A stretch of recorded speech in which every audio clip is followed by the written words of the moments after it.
We have with us four very, very interesting speakers. Indira Reddy is the co-founder of Kairassi. Indira has always been passionate about learning and teaching. Her goal is to shape young minds to become curious, driven, and emotionally secure individuals. One of her goals is to provide better education practices and therapies for differently abled children.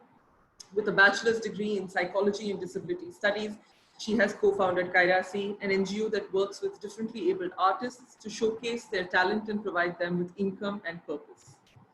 Our second speaker is Preethi Srinivasan, the founder of SoulFree. Preethi was 8 years old when she found a place in the playing 11 of Tamil Nadu's senior women's cricket team. She was a state-level swimmer, captain of the Tamil Nadu under-19 girls cricket team, and was academically successful as well.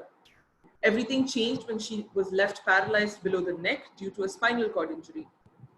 Following this, she founded SoulFree, a charitable organization that is transforming disabled into positively abled. She is currently pursuing her PhD from IIT Madras and is also a speaker, writer, psychologist, mouth painter, and change maker. Karthikeyan ji is the director of Srishti Foundation. Karthik founded Sristi in 2013 and has spent over 15 years working with children and adults with intellectual and development disabilities.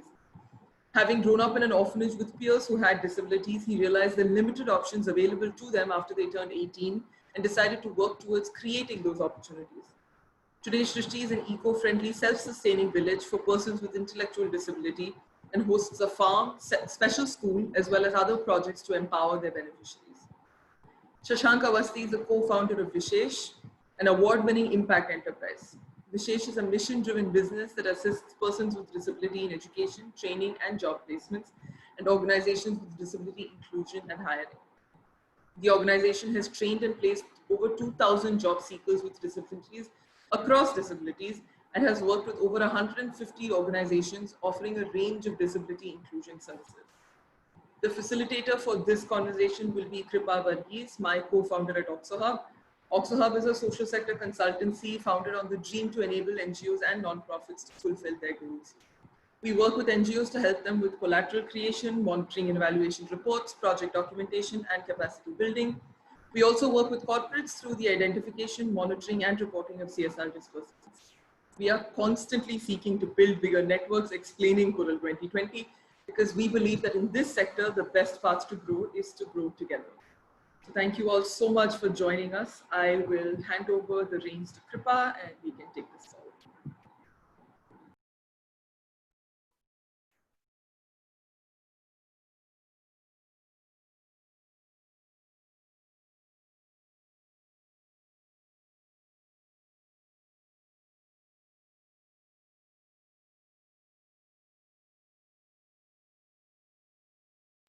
Just give me a second, as is inevitable with Zoom conferences. That took a second.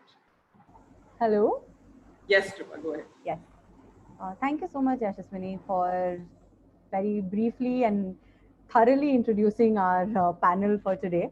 I have a little bit of a difficult task of keeping time because we do have a range of voices, very important points to cover. So what I'm going to do is perhaps we can get two of our speakers to talk on each of the questions. And if time permits, I'd love to get the others in on those questions as well. So to start off with, today there's a lot of focus on talking about diversity in the workspace, including voices of gender and people with disabilities in the way we plan our projects, our work, our organizations. So how can organizations incorporate accessibility and sensitivity for PWDs in project planning and execution? And Shashaank, since you do work directly with placements for people with PWDs, maybe you can take that question first. Sure. So thanks for having me over, and I'm glad that the issue of disability inclusion is being discussed. I'm aware we don't have too much time, so I'll jump right in. I think there are three aspects that should be considered. One is accessibility, and that should be split into both physical accessibility and accessibility of all the digital resources that users want to use either to perform their jobs or to connect. So you've got to look at the physical accessibility of the premises, the digital environment in which people operate. So that's one. The second piece is about policy and jobs. So are our policies inclusive? Just by saying that we are an equal opportunity employer, it's not going to deliver to me an accommodation that I may want as a person with disability, or somebody could have certain needs, or if there's sort of inaccessibility, it's not going to get fixed by simply saying that we have an equal opportunity policy. So there should be an equal opportunity policy focusing on disability inclusion. It's also a requirement by the law. So it's not just wishful thinking, it's required, all firms are required to do that now. And then the whole idea about are jobs for persons with disabilities of a certain type.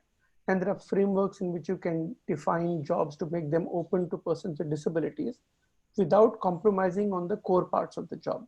So the idea often is misunderstood about, oh, this person has a certain disability and therefore how are they going to be able to do that job? The job requires a certain thing. So for example, if it requires voice, then obviously a deaf person cannot do that job. And I think there's nobody has any doubts about that, but you got to think about that. And the third part is social inclusion, which is even if we have the policies and the infrastructure in place, do we know how to accommodate and include others in our environment? I think we're still struggling with gender, and I don't need to talk much about that. But I think that it's very, very important that people be trained for it. And the idea should be to include everyone. But I'll just take a pause and then maybe I can add later. Sure, sure. Preethi, can I invite you to add to that as well, since you also actively work in the rehabilitation part of it, getting PWDs into the workforce. So from your experience, how can we incorporate accessibility, sensitivity into our project planning and execution? I think in a single word, I would like to say the word is stigma. If you can remove stigma, then automatically the things that Shashaank was speaking about, the physical aspects, the practical aspects, the ramps, the lifts, those kind of things will come into play. But stigma, for me, it comes from the word, I've coined this term RED, rejection, exclusion, and dependence. See, you can, the hot trending topic today is Sushant Singh Rajput's death. He was also part of all these three things. He was rejected because he was an outsider, he was excluded, and he found himself dependent on those what do you call the system, the producers. If they don't give you work, where will you go, kind of thing. The same thing, it doesn't have to be about disability or gender or any, it can be anybody who forever, for whatever reason, because of your ability, that you're excluded. So this, if we can remove the red, and we can do that by changing our perspective, like he said, inclusion, if everyone is part of the whole, then automatically we do the things we need to do to level the playing field. The accommodation comes and becomes a natural part of it. If that happens, then I feel automatically things will change, because it's my coach used to say while playing cricket that cricket is played between the ears.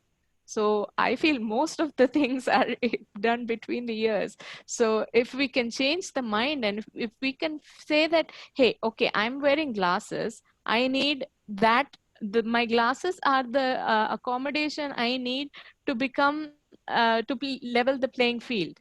So some people might need a ramp or a wheelchair or something, but they're no different than me. It may be a 1% disability or a 90% disability. It doesn't matter. It's just some people require some things to level the playing field. That's it.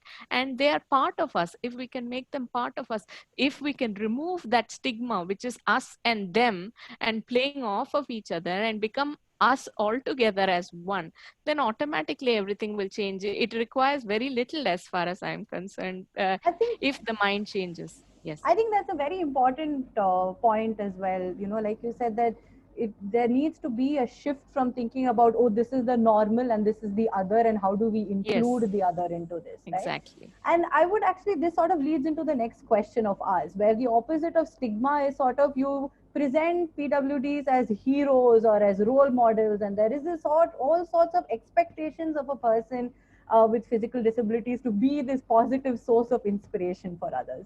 So how beneficial is this, or what are the danger points of this? And maybe we can start with you again, Preethi, because I'm sure this is something that must be quite close to home for you.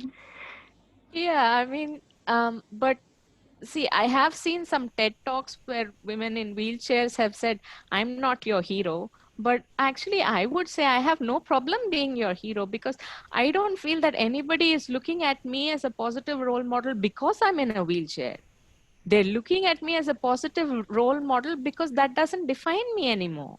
Yeah. They're looking at me for my positive qualities and how I have overcome the set of constraints that are in my life, and I don't have any problem with that. I mean, if somebody is looking at me at my story and my words as a positive example, then I'm happy to play that role in your life, as long as you're inspired and as long as you can look around the world and say, hey, just because a person is in a wheelchair, they're no less than me. If I'm able to do that for you, I'm happy to do that any day of the week.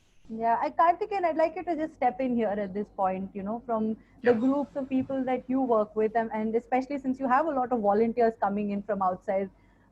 So, is this role model PWD something thing that you've seen, and what has been your experience with what this narrative creates? Yeah, thank you. As I just add on top of what Preethi said, actually, unless you just to see a person as a hero, I don't have any problem. If you see the disability and you consider disability in front of the person, I don't agree, actually. Even my mentor, Sabriya Tenberg, and she's a blind, and we at any point we don't feel she's a blind, actually. We just she's a very inspiring person. Like Preethi, we were speaker in one of the events in Pondicherry University. After I heard her speech, just her wheelchair, her disability, everything vanished. Just I blown up with her speech. That inspired me. If until we just considering a person, if he or she is inspiring, that's I don't have any problem. But if just put the person disability in front of the person, I think that I have a problem. I don't want to do someone just showing as a miracle or a magic, or someone is like a God's man just because of the person with the disability. There I have a problem. Otherwise, I think there is, because the role model also is very important, because it's a visual proof, actually, especially work with the intellectual disability. We need to show someone, actually. See, some of the graduates already, they got a job, they lead independent life, they are working, they get a job. That's so important. If I'm working with the person with the developmental disability, I need to show something, I need to demonstrate something. For that, I think definitely a role model is most important. So then how, or what are some of the strategies then that we can adopt to encourage this person first attitude, where the PWD as an individual, like you see Preethi Srinivasan for the amazing person that she is and the work that she's doing, or you see the graduate who you like that you mentioned for the individual that they are. So how then do we, what are some of the ways where we can fix this and place the person at the center of the conversation? And I think we can start with the language. Actually, what kind of language we are using? Actually, we should always give importance, emphasize the person first, and afterwards what disability she or he has. And most of the time, we just say, okay, he is an epileptic. Actually, that's so rude. Actually, he's a mentally retarded. Actually, the words which we are using, we should really conscious about that. We should give importance to the person first, and then when we change the language and how we interact with the people, and for example, I went to the doctor along with my friend. She's a blind, and then the doctor always asking the question to me, not to her, actually. But she's not, she can hear, she just very well. And she got angry and she said, I'm not deaf, I can hear what you are telling, you can talk directly to me. And these are the things we have to change. And when we, some people I seen that even someone who come with the wheelchair and suddenly they go and rush to help them, even they don't ask any help. This kind of things we have to change in our day-to-day life.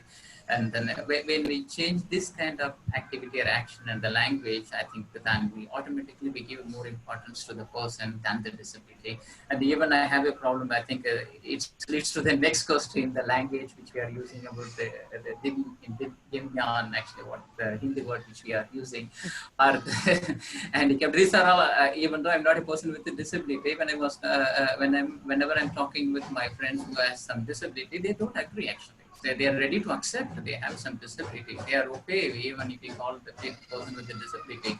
They don't want to call you are the divine body or you are a god. Nobody interested to listen all those things. So we need to be very conscious when we are using this kind of words. And Indra, I know this. We are hearing your voice a little later into the discussion, but I'm sure you have equally important points to add to it. So in your work, working with artists particularly, where art, their work is so much a part of who they are and an expression of who they are. How do what are the efforts that are taken to place that artist and that individual at the center of the identity? Thank you so much for having me here today. I think everyone on the panel is so inspiring. I think the question about how we perceive people who are differently abled as role models, right? It does play a lot into what we do, because we really believe it's important to highlight and showcase their achievements, just as you would for an able-bodied or a neurotypical person. No more, no less. It's just they need that recognition, they need that visibility. And for us, I think our philosophy when we work with our artists is that they are artists first and foremost. We are celebrating their work. They are very talented artists who happen to have some condition or disability. And so whenever we have our exhibitions also, sometimes people are surprised at the quality of the work, and they're like, oh, wow, we didn't know that they were capable of doing this. And we say, yes, no, we do not want you to buy out of sympathy or charity. It is because you really like the work. It's work that we would put up in our own homes. And so it's that it's as was said earlier, it's not about elevating them to any putting them on a pedestal. It's just about seeing them as equals and giving them that respect, and that is really important. Not giving them their sympathy or the charity. So I think it's really important to look at that.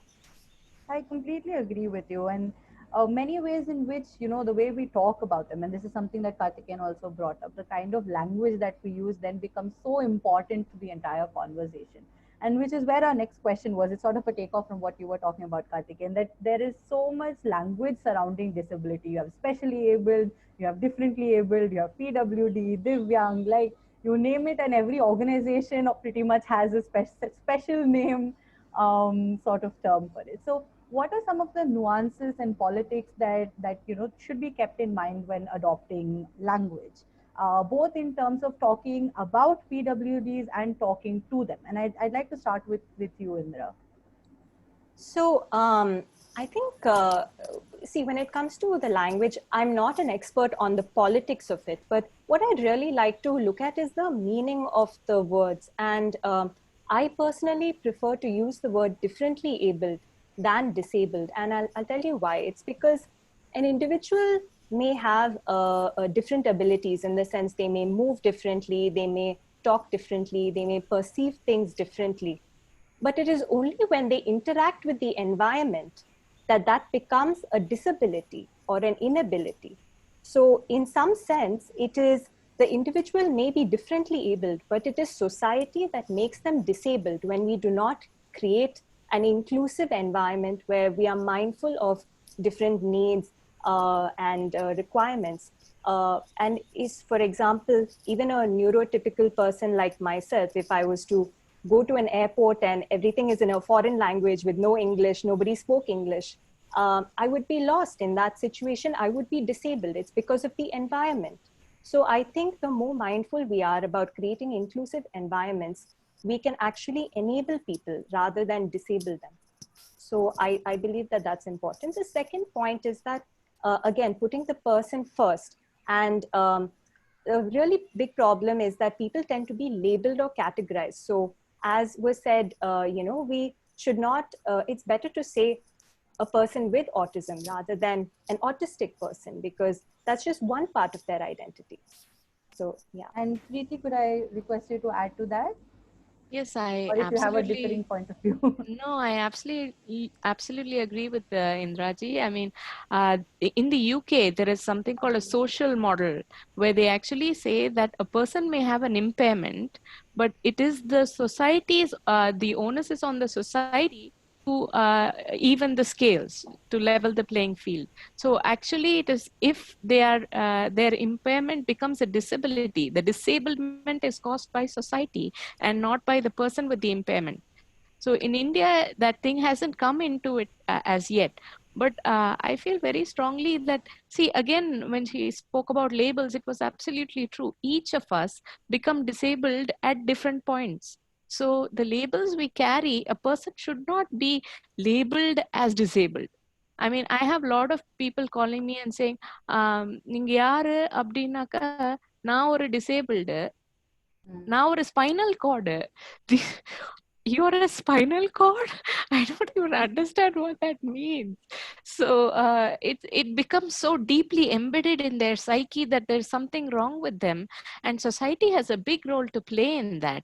You are a human being. I mean, each of us carry many labels. We are an Indian, we are a woman, we are a lot of things. So amongst those many labels we carry, the fact that we may have an impairment on certain levels may be one of those, but it doesn't identify or it doesn't define us. And that is something that everybody should understand and be sensitized to. Yes. Shashaank? Yeah, so I think there's not that much left to be said, but I'll probably share some context to where the language comes from. So there's the UN Convention for Rights of Persons with Disabilities, right? And then more than 100 countries have signed up for that, and India is one of them as well. Also, we have the Rights of Persons with Disabilities Act 2016, right? So in the eyes of the law, or as a state, we've recognized that when it comes to matters relating to persons with disabilities, that act is what defines us, right? So as a society, we live by our constitution. One of the elements of that constitution is the Rights of Persons with Disabilities Act, right? The Rights of Persons with Disabilities Act actually uses the identical definition which the UN Convention uses, right? And that talks about the person having an impairment, the person facing a barrier, and their inability to operate as an equal. So these are three things, right? And therefore the expression of person with disability, right? So they say that you have to be an individual first, like any person with disability is an individual. And in that sense, we have different abilities or whatever else, right? But this person, when they face an impairment, right? When they have an impairment and they face a barrier. So women tend to face many barriers too. So can they be then persons with disabilities, or do they get disabled in that sense? No, because this is the context for somebody who has an impairment. And there's a way that the impairment is actually documented by the way of a disability certificate and whatever else there is, right? So I think this language piece is very, very powerful, right? Because what it does is it actually conveys, like Preethi is saying, that a person, the issue is not the impairment, the issue is the barrier, right? And therefore, when you say a person with disability, then you're being respectful about being a person, and I respect the fact that you're facing a barrier which you have no control or no reason to face at all, right? It's the societal barrier, and that's actually causing a disability. So if the societal barrier is removed and you're able to perform as an equal, then the context of being a person with disability in that environment vanishes, right? So I think the application of the definition itself could lead to very good, clear, consistent understanding, right? I think I won't worry too much about only going one way, because I think individuals like to be sort of called differently. And I wasn't born with this knowledge. I've sort of learned it, or whatever else has happened, right? So we are a learning society. So I think it's important to bear in mind that the disability is caused only because of the barrier, and the social context is responsible for it, not the individual or their impairment. Impairment is not the problem. That's why I think the language is very powerful. Of course, individuals tend to call themselves. I'll just take one quick thing for about 10-15 seconds. The sound of the word disability or the sound of the word disabled doesn't sound so positive, because the prefix dis is most often used to denote something that's negative. Distrust, for example, if you look at dis, it will, so it's a little complication with the English language that somehow creates the impression in our mind that there's something negative around the word disability. But the disability doesn't at all refer to the individual, it refers to the societal barriers. I think that's a really interesting. If I may say something here. Just 2 seconds, not exactly 2, but yeah, again, this SoulFree, we like the word positively abled, because everybody has positive and negative qualities, and we want to focus on the positive. Like he said, this somehow has a negative connotation to it, whereas positively means each person's positive, whether it's their attitude or it's the smile they carry, or each person, and it doesn't have to be somebody with an impairment or somebody without an. So each person's positive qualities are what we want to look at. So we like the term positively abled. Karthikeyan, and this is something that you brought up quite organically, so I'm thinking this must be on your mind as well. You're on mute. You're on mute. Sorry. So I agree with everyone, but what I personally, it's more on individual thing, you know, when the people like to call them as a differently able. Some people they like especially abled, like what Preethi also said, positively able. But when we use the common term, what Shashaank also said is I always prefer to say a person and the disability. I think when you want to read or write or to talk in front of anybody, so it's always better to use the person first and the disability next. And also what the UN Convention also saying, and our RPD Act also say. And I don't agree with when we use in a common language, differently abled or especially abled. It's confusing actually. Nobody gets the clarity what they mean actually. And anyway, some people, some people they cannot do. So differently abled or especially need or the God divine, whatever the language which we use. Well, if you write in that language, and the people get confused what exactly they want to tell to us actually, what kind of disability the person has. So it's always better we can use the common terminology. It's of course it's so powerful, but for the clarity, it's better to use the person with the disability, person with autistic, or person with intellectual disability. For me, that's better. Sure, that makes sense. I think even within the community, there is a lot of discussion going on about this, and there is differing viewpoints, and that's what makes us all learn and become richer in this. And I think we've done. Can I add something? Sorry, yes, just one please. second. It's I think absolutely every individual also, it's really important to hear what they prefer to be called and to not generalize, because again, that is putting the person ahead. I mean, language is one thing, but it's the attitude and the behavior that is really important. And so, yes, some people actually even believe that their disability is their culture in some way. Like there is a very strong deaf culture abroad where they believe sign language is their language and it is their culture. So it's really important to acknowledge their desires as well in this. So I absolutely agree with what was said earlier as well. Yeah, I mean, please feel free to add on to what Indira said. We're doing very well in terms of time. We have 2 minutes more to go. So a few things just to add with the language also, because especially if I'm working with the people with intellectual and developmental disability, so the way they treat the people also, the people that they like 18 plus or 30, 35 plus, and still they treat them as a child actually. They become an internal child. They always, the language which they are using, like a child language, they don't use the same language when we address with any adult. So those things also we need to be considered when you talk with any person with a disability. Don't tone down or tone up or any like if I'm talking like a child here, it is nonsense. So when you are talking with a person with the intellectual disability, they come to my community, they talk like they treat them like a little child. I hate that actually. They are adult actually. They have their name. You can call their name, treat them adult. So that way the people has to change. And even also I see that if someone visiting and suddenly, oh, we have some guests, let's come and do some drama, some dance, and such foolish things happening. I see many institutional care, the children are adult with a disability, and bring them in front of the people and the dance. Like when you have your guest in your home, you'll ask your child to tell some rhymes, Papa, like that way. This sort of, I hate that. We should not do that. They have the dignity, they have the respect. So we should treat them appropriate their age. That's most important.